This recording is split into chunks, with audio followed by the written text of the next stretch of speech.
All right, everybody. So what's happened? You've taken the client through the PRS plan, or it's a reallocation of $1 million in IUL versus an alternative.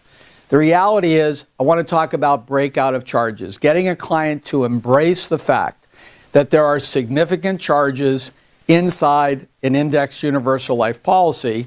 And as an adult, they've got to weigh the expectation of charges versus the expectation of what do I get in exchange? What value do I get?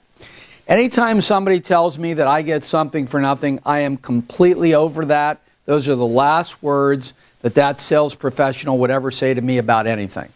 So Pacific Life runs a basic ledger illustration, which you see here. It's just a total of the numbers.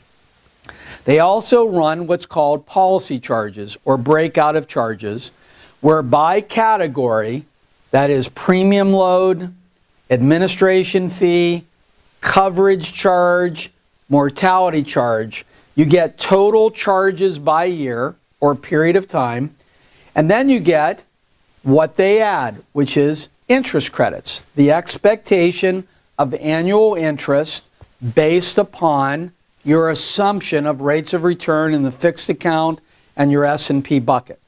So for example, if I looked at the first 10 years of that policy, the $200,000 a year of an IUL versus an alternative for 5 years, i.e. reallocating $1 million, total charges expected to be $285,000 for the first 10 years. Total interest credits, $504,000. Not bad. If I look at the second 10-year period of time, my coverage charges completely go away. But my interest credits are continuing to compound. So over a 10-year period, my total charges, $312,000. Expected interest credits, $1.6 million. Now, the illustration is great, but it's static. It's possible, if you want to, in certain cases, we offer a service where we will build PowerPoints. There's a fixed cost per doing this, but let me show you what it looks like. It's called IUL versus alternative breakout of charges. So what we do is we take the information and we download it. So look, Mr. Client, if you put in $200,000 a year for 5 years, totaling $1 million during the first 10-year period, there are charges. The first is your expense charge, which is federal and state premium tax and a sales load, totaling $59,000. An administration charge of $7.50 a month for 10 years, totaling $900. A coverage charge. Now you'll notice these charges are pretty substantial. Over that 10-year period, $185,000. Now those charges, called coverage charges, completely go away after the first 10 years. It's how the insurance company basically recovers all of its costs to put these policies in force. And last is the pure mortality or term insurance charges, totaling $41,000 during the first 10 years. Total charges against your policy values, first 10 years, $285,000. Expected interest credits, approximately $504,000.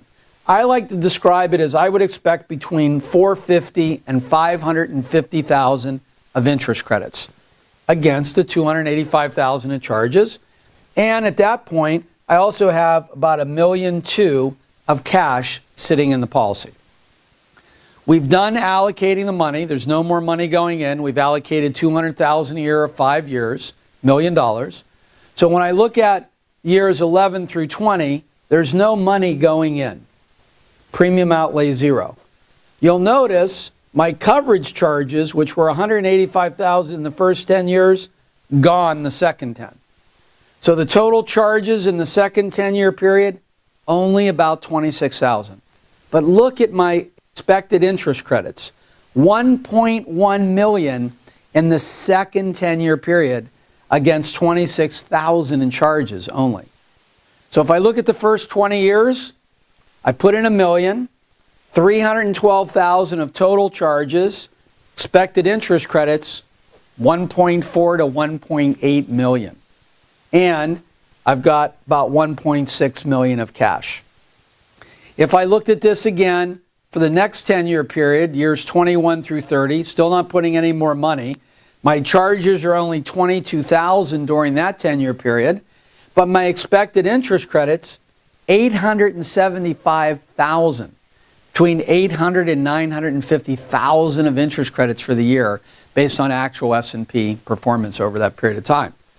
So the 30-year period, I've put in $1 million, $334,000 in total charges, interest credits between $2 and $3 million.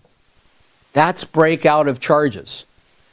Anytime you're presenting an IUL policy where you are especially going to reallocate money or you're doing a PRS plan, never be afraid to show the client the charges, because what we want to show them, even in the first 10 years, it's still a pretty good proposition, charges against expected interest credits. But over a rolling 20 and 30 and 40-year period of time, this is why such a high percentage of the Fortune 1000 companies use these type of products to basically fund a discriminatory executive benefit plan, and why we use this product with Pacific Life in this strategy. Thank you.